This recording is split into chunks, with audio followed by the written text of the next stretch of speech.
Ang nakaraan, nakita natin ang angking lakas na taglay ng mga Nine Servitors, mga special na pangkat ng Troyban na pangtapat niya sa Nine Dragons ng Ragnar.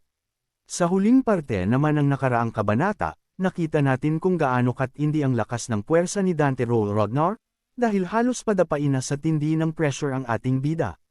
Pagpapatuloy, ang kapaligiran sa silid ay hindi lamang bumigat.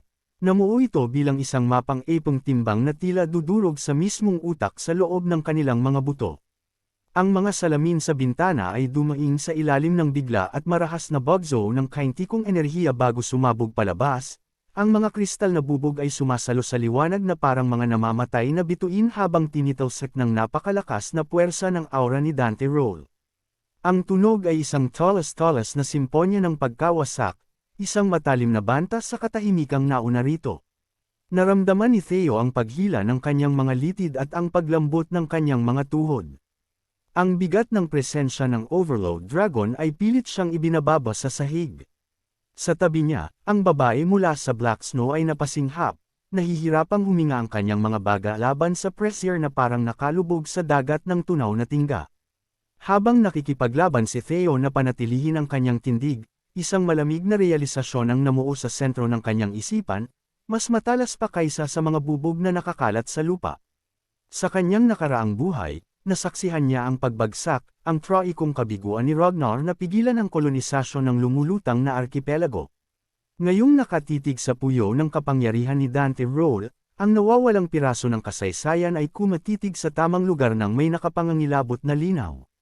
Hindi ito kakulangan sa estratehiya o kakulangan ng tao. Itong hindi malampasan at dambuhalang lakas. Ang sitwasyon ay humantong sa isang nasasakal na tensyon, ang hangin mismo ay naging kulang habang ang hanggaring pumatay na nagmumula sa lalaki sa harap nila ay naging sobrang siksik na tila nahahawakan na, parang isang balabal na gawa sa yelo at bakal. Pagkatapos, ang pressure ay biglang nawala. Isang malapad at nakababalisang ngiti ang gumuhit sa mukha ni Dante Roll. Ang mapanirang bagsik sa kanyang mga mata ay napalitan ng biglaang gaan ng loob. Tumawa siya, isang tunog na gumalaw sa kanyang dibdib parang malayong kulog. Nagbibiro lang ako. Ang paliwanag ay sumunod kasabay ng casual na kaway ng kanyang kamay, na tila ba ang muntik ng pagkawasak ng silid ay isang maliit na bagay lamang. Sumandal siya, ang kanyang tindig ay nagpapakita ng isang nakapangangilabot na kagaanan. Wala raw malaking sabuatan sa likod ng pagkaantala. Sinabi niya na sadyang nakaligtaan lang niya ang tamang oras upang iulat ang mga kaganapan sa Black Snow.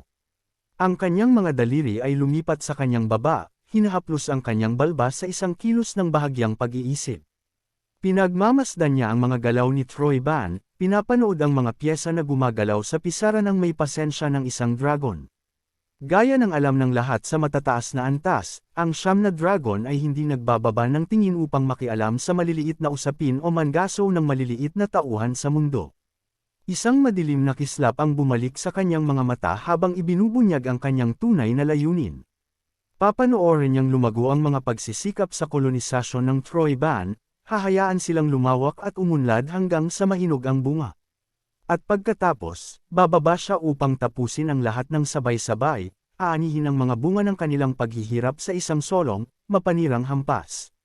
Nang walang babala, sumugod si Dante Roll paarap, ang kanyang palad ay tumama sa likod ni Theo sa isang malakas na tapik ng pagkakaibigan. Ang lakas ay sapat na upang mapatalsik ang hangin mula sa mga baga ni Theo, na nag-iwan sa kanya na nahihilo at muntik ng mabulunan habang sumusubsob ng isang hakbang. Dumating ka at inayos ang lahat, hindi ba? Inayos ni Theo ang kanyang sarili, ang kanyang puso ay mabilis na tumitibok laban sa kanyang mga rib. Tiningnan niya si Dante Roll nang may mga matang naniningkit sa malalim na hinala. Ang lalaki ay umaarte bilang isang masayang mandirigma, ngunit sa ilalim ng maskarang iyon ng kalmado, naramdaman ni Theo ang isang nagngangalit na dagat ng iritasyon. Si Dante Roll, ang Overload Dragon, ay isang lalaki na ang pangalan ay ibinubulong ng may paggalang kahit sa gitna ng siyam na dragon. Gayunpaman, ang kanyang gutom ay hindi mapigilan. Sumali siya sa Ragnar hindi dahil sa katapatan, kundi upang patalasin ang sarili laban sa kanilang awtoridad, ginagamit ang pangalan ng angkan bilang hasaan upang makakuha ng higit pang kapangyarihan. Naalala ni Theo ang mga bulong tungkol sa malaking impluwensyang pampinansyal ni Dante sa kanyang nakaraang buhay. Kayamanan na malinaw na kinuha mula sa mga yaman ng lumulutang na arkipelago. Isa siyang manlilinlang, isang kalaban na nakikipaglaban gamit ang mga anino at ginto gaya ng paggamit niya ng aura. Ang pakikasama ang tanging estratehiya para mabuhay. Ibinaba ni Theo ang kanyang ulo, ang kanyang boses ay matatag at nababalot ng sanay na pagpapakumbaba. Humihingi po ako ng paumanhin.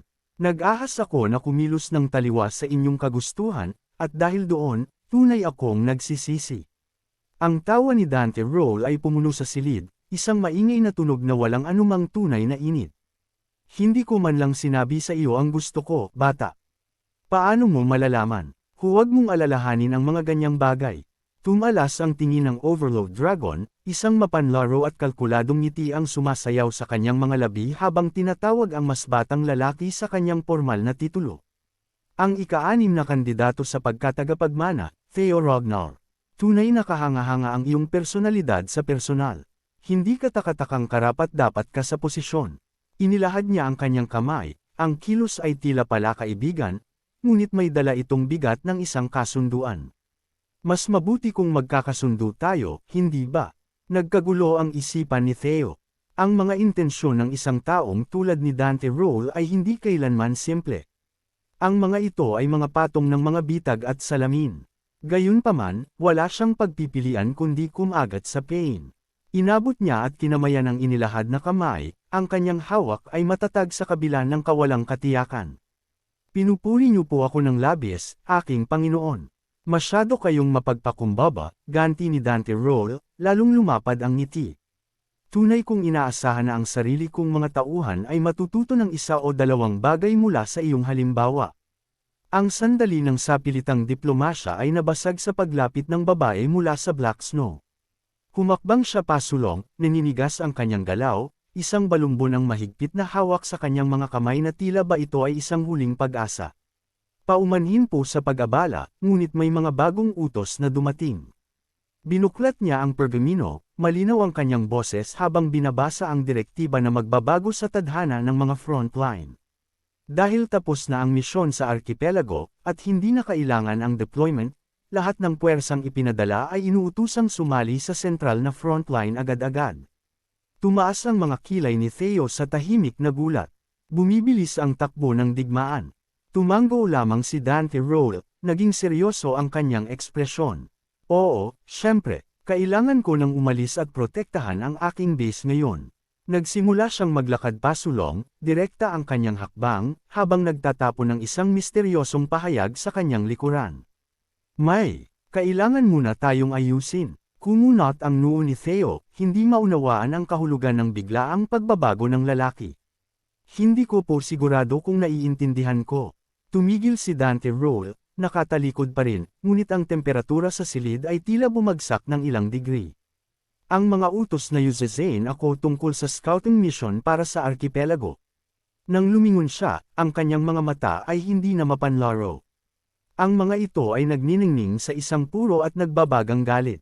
Tumingin siya ng direkta sa babae, ang kanyang boses ay bumaba sa isang tono na parang mahinang dagandong ng kulog bago ang isang sakuna. Ang Black Dragon ba ito? Ibig mo bang sabihin na galing ito kay Robert Ragnar? Ibinaba agad ng babae ang kanyang tingin, nanginginig ang kanyang mga balikat sa ilalim ng bigat ng kanyang titig. Opo, bulong niya, ang kanyang boses ay marupok at manipis. Isang nakapangangilabot na ungol ang gumitla sa mga tampok ni Dante Roll. Naglabas siya ng bug zone ng aura na nagpaliit sa mga anino sa mga sulok ng silid habang nilalagpasan ang babae. Sabihin mo sa itim na bastos na iyon, kung gusto niya akong yuzezain, kailangan niyang pumunta rito at gawin ito ng personal. Sa Blade Mountain Range, ang eksena ay lumipat mula sa tensyon ng silid pulong patungo sa maingay na dagandong ng sentral na talampas. Dito, sa gitna ng mga talas-talas na taluktok ng Blade Mountain Range, ang digmaan ay hindi laro ng mga salita, kundi isang madugong pakikibaka ng laman at bakal. Ang momentum ay nasa rurok nito. Sa itaas, ang langit ay nagdilim dahil sa mga pakpak ng mga wyvern, ang mga reptilyang nilalang ay tumitili habang sumisid upang gambolain ang mga leon sa ibaba. Sa lupa, niyanig ang mundo ng ritmikong pagputok ng mga kanyan, ang kanilang kulog na tunog ay umaalingaw-ngaw sa mga lambak habang sinusubukang pabagsakin ang mga lumilipad na sindek mula sa himpapawid. Ang mga sundalong Troyban ay nanghihina na. Wala ang sentro ng logistika ng lumulutang na arkipelago upang magbigay ng lakas sa kanilang makina ng digmaan, lumalaban na lamang sila sa hiram na oras. Ang desperasyon ay pumalit sa disiplina. Itinapon nila ang kanilang mga sarili sa hilingan ng karne ng mga tropa ng Ragnar, lumalaban hindi para sa tagumpay, kundi para sa karapatang huminga ng isa pang minuto. Si Theo Ragnar ay isang malabong anino ng bilis sa unahan ng sandatahan. Ginabayan niya ang kanyang puting wyvern patungo sa lupa, ang mga kukunang nilalang ay nagbubungkal ng lupa habang lumalapag ng may mabigat na kalabog. Bago pa man kumalma ang sinasakyan, tumalon na si Theo mula sa shahan, ang kanyang mga bota ay tumama sa lupa ng may sanay na grasya. Sa bilis na hindi kayang sundan ng mata, nilapitan niya ang pinakamalapit na kaaway. Ang kanyang talam ay sumalo sa malamlam na liwanag ng talampas, isang pilak na arko na nagtapos sa malinis na pagpugot sa ulo ng isang sundalong Troyban. Sa likuran niya, ang battlefield ay isang bahay katayan. Ang kaaway ay tinatabas na parang mga walang isip na gulay bago ang anihan. Biglang naglaho ang supernatural na balabal ng Great Fear Effect na pumipigil sa mga puwersa ng Troyban. Nang mabali ang psikolohikal na tanikala, ang buong lakas ng White Armored Dragon Cavalry ay sumugod pasulong na parang isang nasirang dam. Ang kanilang pagsugod ay pinigilan ng kasanayan, ngunit ngayon ay pinakawalan na sila. Habang pinagmamasdan ang labanan mula sa gilid, ang Black Iron Cavalry ay nakatayo sa isang disiplinadong linya, naghihintay ng perpektong sandali para sa kanilang ambush. Ang kanilang commander na si Thorkel ay nanunood sa sayaw ng mga wyvern sa himpapawid ng may malapad na ngiti. Ang mga lumilipad na unit na iyon, mukhang napakaastig nila, hindi ba? Ang kanyang vice-commander ay agad na sumigaw ng pagsaway. Sir, masasaktan niyo ang damdamin ng mga sundalo sa ganyang pananalita. Inihilig ni Thorkel ang kanyang ulo pabalik at tumawa, ang tunog ay nangingibabaw sa ingay ng nagbabanggang bakal. Banibiro ko lang sila, relax. Inabot niya at isinuot ang kanyang mabigat na bakal na helmet, ang metal na visor ay tumunog habang sumasara. Ang kanyang boses ay naging isang muffled at paos na utos. Alam ng ating mga tauhan ng higit sa sinuman na mas magaling tayo kaysa sa mga lumilipad na maya na iyon. Durugan sila, sa isang Aethengal na sinabayan ng daan-daang lalamunan, sumiklab ang Black Iron Cavalry. Sumugod sila patungo sa larangan ng digmaan. Isang tsunami ng madilim na metal na naglalayong durugan ang mga Troyban sa pagitan nila at ng White Armored Dragon Cavalry. Tinamaan nila ang likuran ng kaaway ng may hindi maisip na bilis. Ang bigat ng kanilang mga kabayo at baluti ay ginagawang sapal ang mga tao at alikabok ang mga buto. Ang kinabukasan, nang sumapit ang gabi, ang mga tili ng mga naghihingalo ay napalitan ng lagutok ng mga siga. Ang mga sundalong Ragnar ay nagpahinga. Ang pagod mula sa buong araw na pagpatay ay sa wakas ay naramdaman na nila. Gayunpaman, sa loob ng isang malaking tolda ng komandante, ang hangin ay puno ng amoy ng inihaw na karne at ang malakas na hiyawan ng tagumpay. Si Commander Thorkel ay nakatayo sa gitna ng pagtitipon, ang kanyang malaking kamay ay tumama sa balikat ni Theo. Isang malaking tagumpay ngayong araw, bata. Para kang demonyo doon sa labanan. Umiling si Theo, ang kanyang mukha ay nagpapakita ng pagod mula sa front lines. Hindi lang po ako yon. Ito ay bunga ng sama-samang pagsisikap ng buong White Armored Dragon Cavalry. Mapagpakumbaba gaya ng dati, puna ni Thorkel, may kislap ng tunay na paghanga sa kanyang mga mata. Tumalikod siya para umalis, ngunit tumigil sa bakana ng tolda. Sa susunod na magkita tayo, wala ng komandante. Tawagin mo na lang akong kuya, big brother. Mag-iinuman tayo hanggang sa hindi na tayo makatayo. Si Theo, kasama sina Remington at Aaron, ay yumukod ng may paggalang habang naglalaho ang commander sa kadiliman. Hindi pa man natatagalan ang pagsasara ng tolda, sumugod na si Remington, inakbayan si Theo ng may mapanlarong ngiti. Umaarte ng parang magkapatid kasama ang commander. Tingnan mo nga naman, Theo.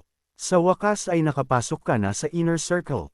Hindi kami ganoon kalapit, bulong ni Theo, sinusubukang umiwas sa nakasasakal na akbay.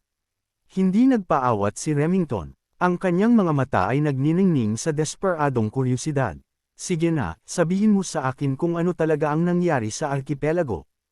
Ang mga tsismis ay lumilipad na parang baliw. Ibigay mo sa akin ang totoong kwento. Isang anino ang bumagsak kay Remington nang lumitaw si Aaron sa likuran niya, ang kanyang mukha ay isang maskara ng namumong inis. Nang walang salita, itinaas niya ang kanyang kamay at binutukan ng malakas si Remington. Tama na ang pangungulit mo. Napangiwi si Remington, hawak ang kanyang ulo sa kunwaring sakit. Binaliwala siya ni Aaron, itinuon ang pansin kay Theo. Kagagaling lang niya sa labanan, Remington. Bakit mo siya ginugulo sa mga walang kwentang bagay na iyan? Matagal na tayong hindi nagkikita. Nagreklamo si Remington, kinakamot ang masakit na bahagi.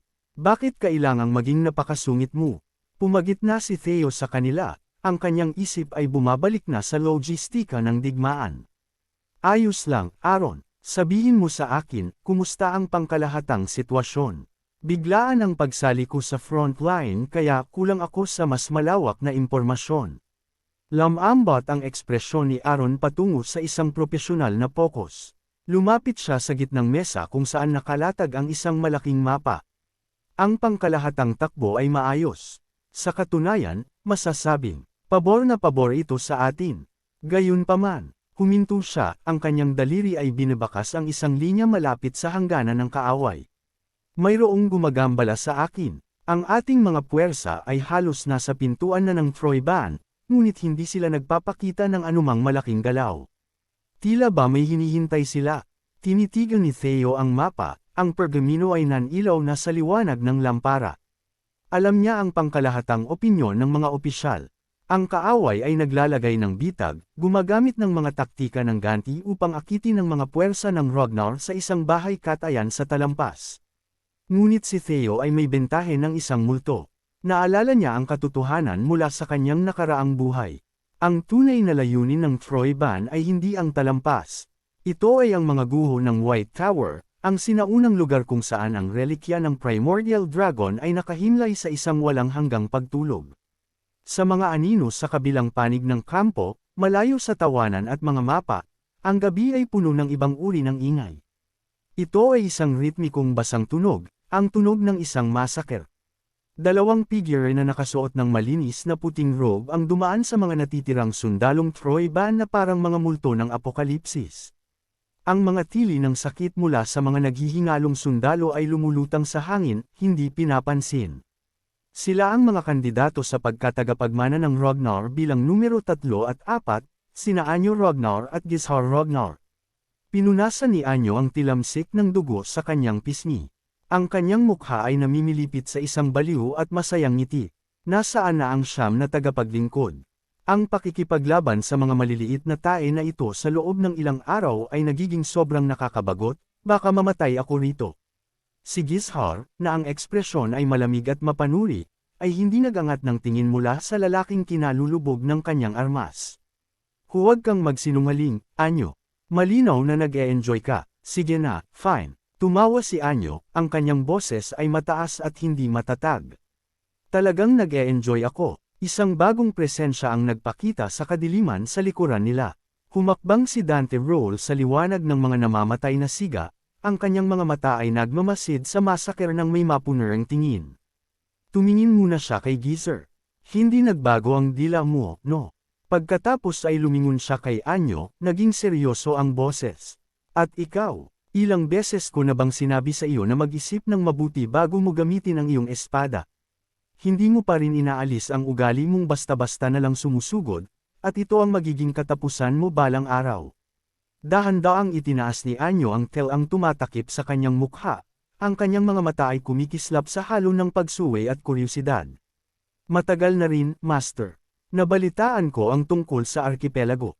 Mukhang may ibang pumasok at nakuha ang lahat ng papuri para sa iyong pinaghirapan. Nagkibit balikat si Dante Roll, isang kilos ng pagbabalewala. Isipin mo na lang iyon bilang presyo ng tiket para sa isang masayang palabas. Ngunit makinig kayo sa akin. Hindi ito ang oras para maging mayabang kayo. May isang tao mula sa ibaba ang mabilis na umaangat. Ang ngiti ni Anyo ay naging mapanila. Isang tao mula sa ibaba. Ang ibig niyo bang sabihin ay si Thorkel? Kung siya iyon, kaya ko siyang ayusin. Si Gizhar, gayunpaman, ay napansin ang banayad na pagbabago sa aura ni Dante. Tumingin siya sa kanyang master nang may biglaang matalas na focus. Hindi, ang tinutukoy ng ating master ay ang numero 6. Ang pagbanggit kay Theo ay nagdala ng isang masama at mapang-uyam na ngiti sa mukha ni Anyo. Ang bagong tagapagmana, Master, nakalimutan niyo na ba kung sino kami? Hinding-hindi kami malalampasan ng batang iyon. Para lang siyang langaw kumpara sa kung ano ang naitayo na natin. Lumapit si Dante. Roll. Humahaba ang mga anino sa paligid niya, ang kanyang mukha ay naging isang maskara ng malupit na determinasyon. Ang biro kanina ay naglaho na, napalitan ng isang malamig at matigas na katotohanan. At paano kung ang batang iyon ang siyang chosen one, ang pinili? Ang katahimikang sumunod ay ganap. Parehong nanigas sina Anyo at Gizhar, ang dugo sa kanilang mga robe ay tila naging yelo.